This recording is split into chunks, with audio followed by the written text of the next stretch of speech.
Maintenant, je vais voir comment vendre cette cure et comment l'ajouter à un client. Donc tout simplement, je vais aller sur la caisse. Je vais aller choisir mon client, comme d'habitude. Là maintenant, je vais aller taper ou aller rechercher dans mes familles la prestation et on voit la cure de mi-jambe ici que je viens de créer. J'ai juste à l'ajouter et je vais faire payer.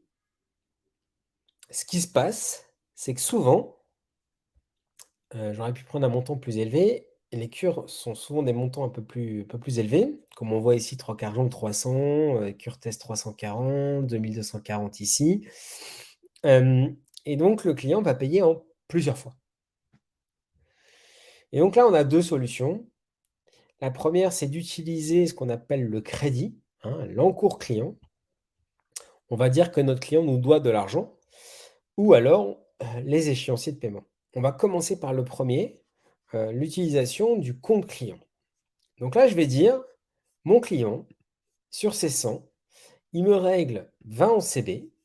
Hop, CB, je valide et le restant, je vais le mettre en crédit et je vais le mettre sur le compte de mon client à qui j'ai vendu la cure, mais je pourrais très bien le mettre sur un autre compte client. Je pourrais très bien le mettre si c'est la fille, par exemple, mère et fille, la fille, c'est elle qui va bénéficier de cette cure. Eh bien, je peux très bien mettre sur le compte client de la maman la somme, qu'elle me doit encore.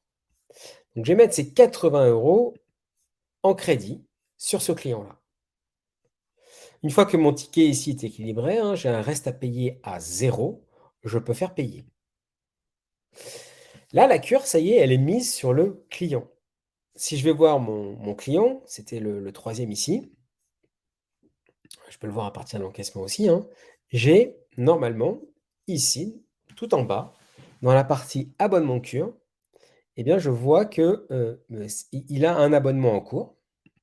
Si je clique dessus, je vois la liste de ses abonnements, hein, vous pouvez mettre plusieurs cures par client, hein, il n'y a pas de souci. Et donc on voit que la cure demi-jambe 10 séances a été ajoutée au client, qu'elle est valide du 9 novembre 2021 au 9 novembre 2022. C'est vous qui mettez, hein, les dates de validité de vos cures et vous voyez qu'il en a acheté 10 et que pour l'instant, il lui en reste 10. Quand vous cliquez sur la cure, vous revoyez le détail de cette cure avec la composition de cette cure. Puis si vous cliquez encore une fois, vous voyez toutes les comptabilisations sur cette cure. Pour l'instant, il n'y a pas de résultat. Rien n'a été consommé. Est-ce que ça va pour ça? Sur la vente de cette cure, ah oui, j'ai oublié un détail important. On voit ici, sur le compte du client, qu'il doit 80 € à l'institut, au salon de coiffure, et cetera. Il a 80 € qu'il doit. Sur son compte, il est en négatif. Donc à un moment, au rythme que vous souhaitez, vous allez lui demander de régulariser sa situation en vous réglant, je ne sais pas moi, au bout de la 2e, la 3e séance, ça c'est vraiment, en fonction de votre politique.